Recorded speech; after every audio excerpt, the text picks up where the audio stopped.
97.3 The Fan. Hello and welcome into the Skraby Show for Monday, March 25th. Thank you to everyone who is joining me right now. If you want to watch the show, you can on YouTube. Just search 97.3 The Fan. You'll see the Skraby Show live show pop up right there. Also, if you would like to listen on the Odyssey app, just follow the Skraby Show there as well. We're also on Facebook, and we're on Twitch, and we're on X, 97.3 The Fan SD. Welsh Fryer is here at 1 a.m. He is very pumped up about this game today. And it does feel like an actual Padres regular season game tonight with them being at Petco Park. I'm also watching MLB Network right now, and I'm seeing the Rangers and the Red Sox play. So we are right there, everyone. We have made it through the entire waiting period that we, thought was never going to end. Because once it goes to spring training, it's like, for me, I just want the season to start. Spring training is a slow burn. And once you get into the season, everything is a much, much better time, I think. And so we're going to get to see. We're going to get to see what the Padres can do tonight. It's kind of weird, again, because they've already played their first two games of the season, so they do have a record and all that stuff. But, it doesn't matter. They're going to go back to some spring training games. I'm going to stop complaining about it. Chris complained enough about it earlier.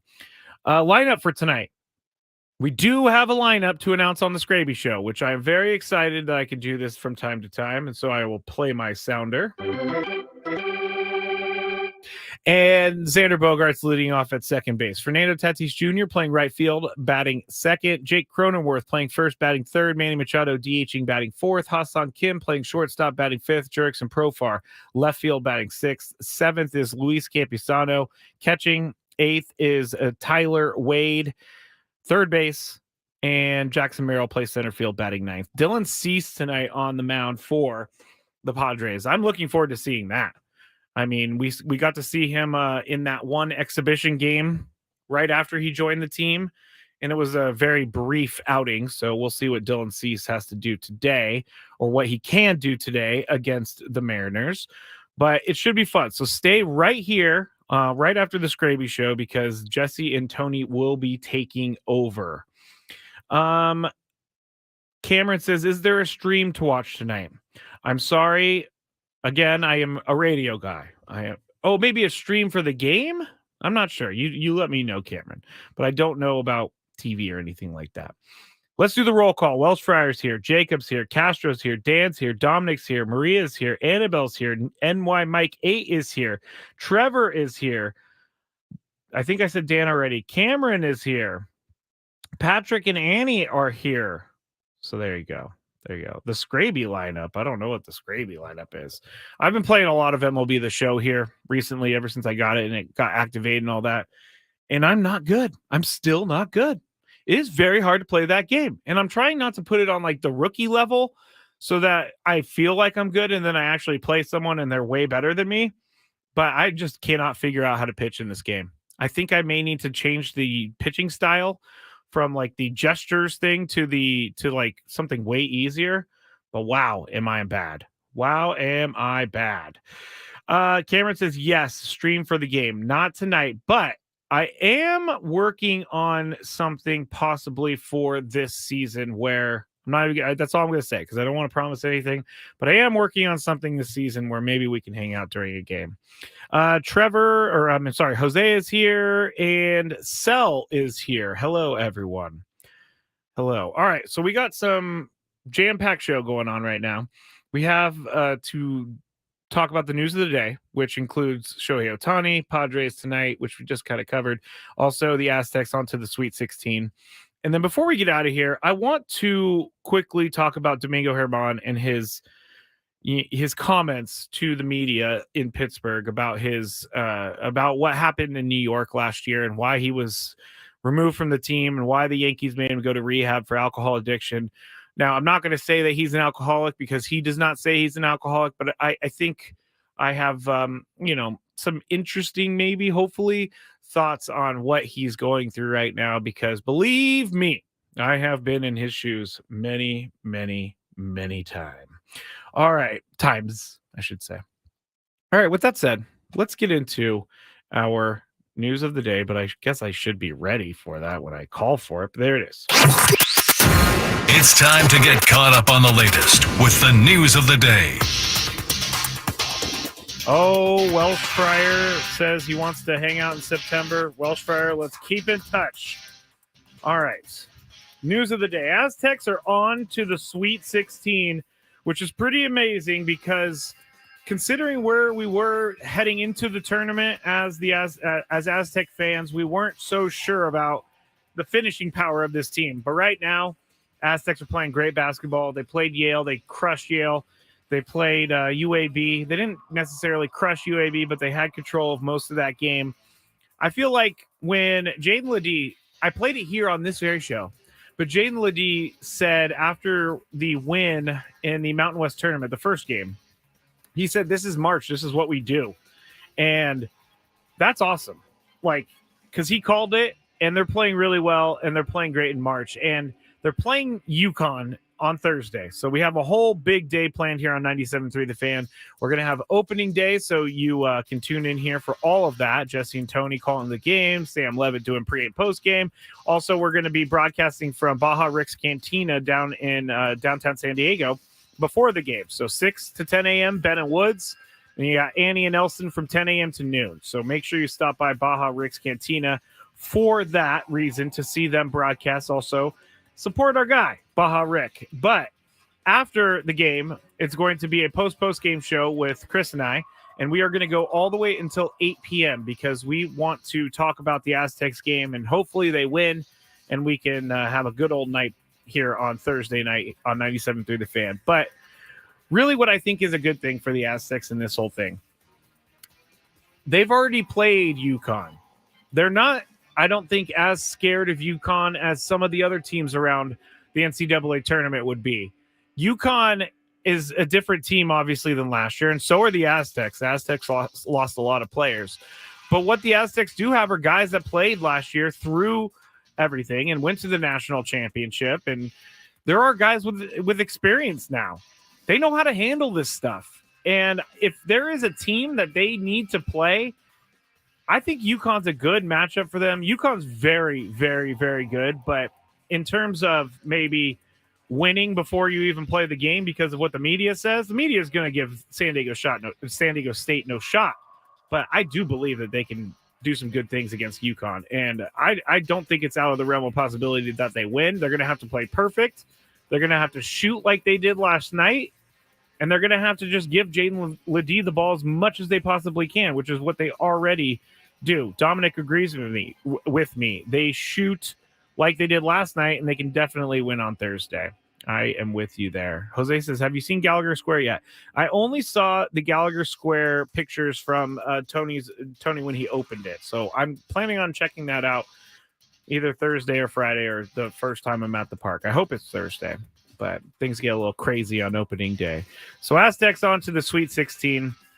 And another thing, how lucky are we to have Brian Dutcher in this town? And how lucky are we that Brian Dutcher wants to be a San Diego State Aztec head coach for as long as possible? I think his name's Wayne Sprinkle. I'm pretty sure his name's not Wayne, actually. His last name is Sprinkle. I can remember that. But he is going to be moving on to Washington, leaving Utah State. And Brian Dutcher just signed an extension with the Aztecs. He's not going anywhere. So we can feel very good about this program and where it's heading. And the Aztecs keep carrying the Mountain West.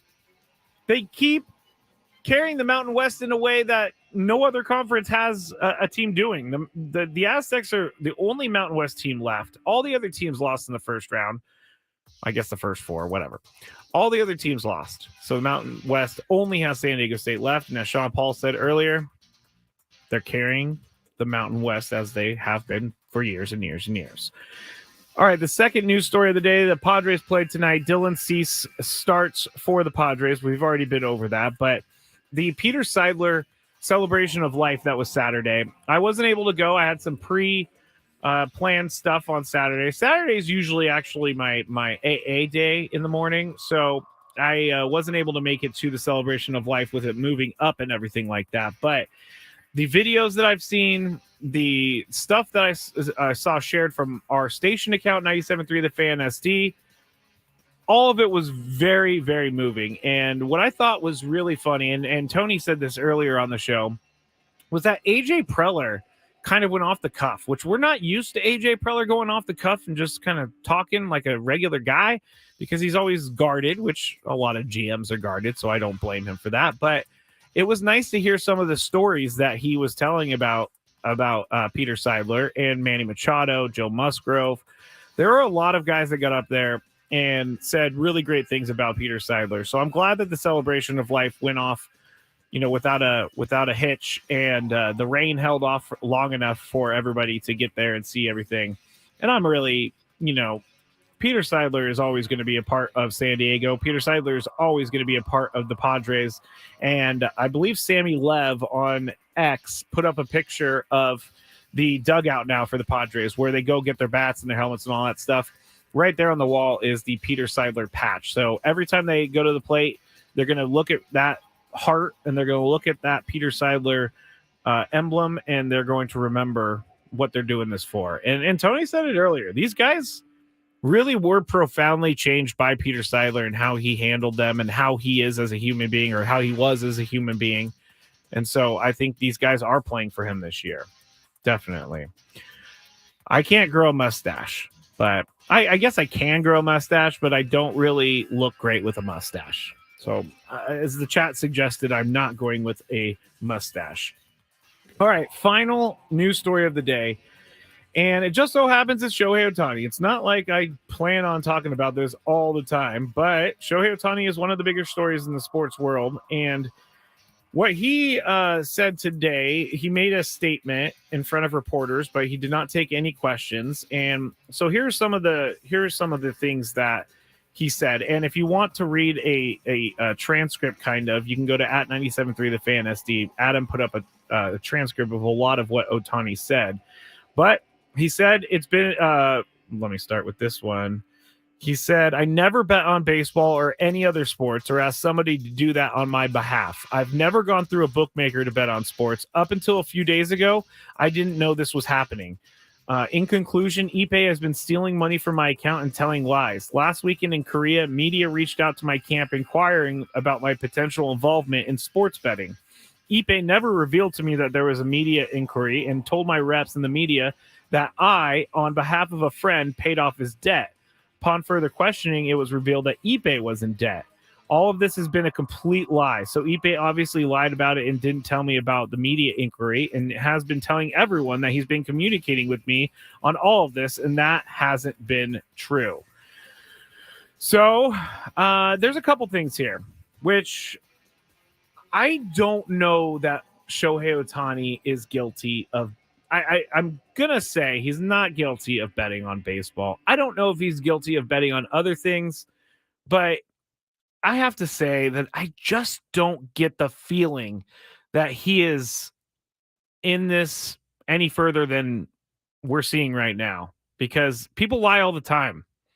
Addicts and gambling is definitely addiction. You can call them an addict because they are, but you will do anything to protect your secret, which the secret for Ippei was his massive gambling problem.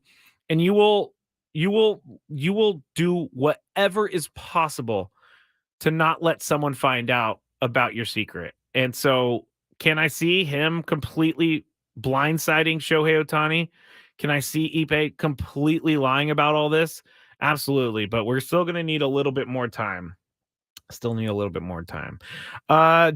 said, hey, Skrabe, checking in from the ballpark. Hello, Jorge. Thank you for watching at the ballpark. Trevor says, I believe Ohtani is guilty of having bad financial advisors. Yeah, I think you're kind of right there. Dan says, Ohtani said the exact same thing 5 days ago. Well, he did, but we needed some time to pass and see how all these things fell. All the cards fell, because there's a lot going on here.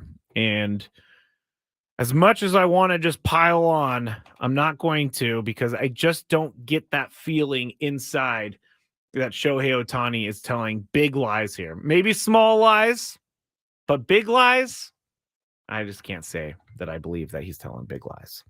All right. This is the Skraby Show. I'm Matt Skraby here on 97.3 The Fan. When we get back, we're going to update on some of the other stories of the day, and then we're going to talk about that Domingo Herman, not incident, but his discussions with the Pittsburgh media about what happened with the Yankees and if he has a drinking problem, all that stuff.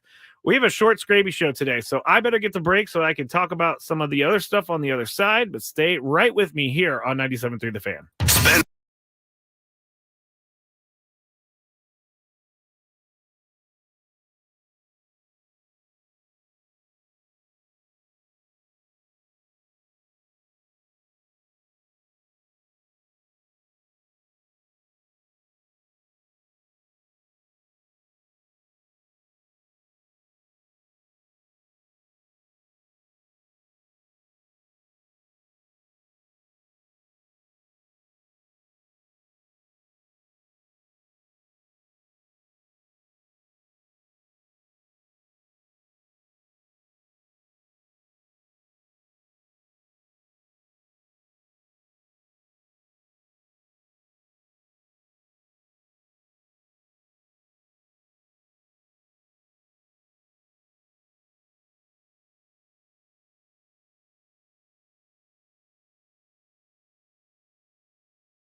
Back here in the Odyssey Palace on 97.3 The Fan. Got a very limited time left with all of you, so I'm going to try to fit it in as quick as I possibly can. But I want to, Jason had a good suggestion on the chat. I didn't talk about this, but we have a new home opener starter for the Padres. Mike Schilt said earlier today, Darvish is going to start Thursday's home opener. Joe Musgrove will start Friday, and then Dylan Cease, the next one, Michael King, and then Matt Waldron. So Joe Musgrove was originally tabbed to start here on Thursday, but they did move it back, and it kind of makes sense because then you can reset your rotation, and Darvish is the number one guy, and then you just get back on track from there. So I don't read anything into this. As long as Joe makes his start on Friday, I don't think there's anything here, but we'll keep an eye on that. Now, Domingo Germán, he was with the Yankees last year, and he was actually removed from the team. So I guess when the day that he got removed from the team, he said it's a dark day for him. He flipped over furniture in the Yankees clubhouse. He couldn't control his temper. His teammates allegedly suspected him to have been drunk during it. But Domingo Germán does not. He didn't say he was drunk that day. He said, I had a few drinks the night before, but I wasn't incoherent the next day. I knew exactly what I was doing that day of the game. Basically, what it goes on to say is the Pirates say that they did their due diligence on finding out where Domingo Germán is in his life right now. And it does sound like, to me, there is some sort of struggle with something. There's something that he hasn't figured out what is bothering him. And I'm not going to go say he's an alcoholic, because no one can say they're an alcoholic in my mind unless you believe you're an alcoholic.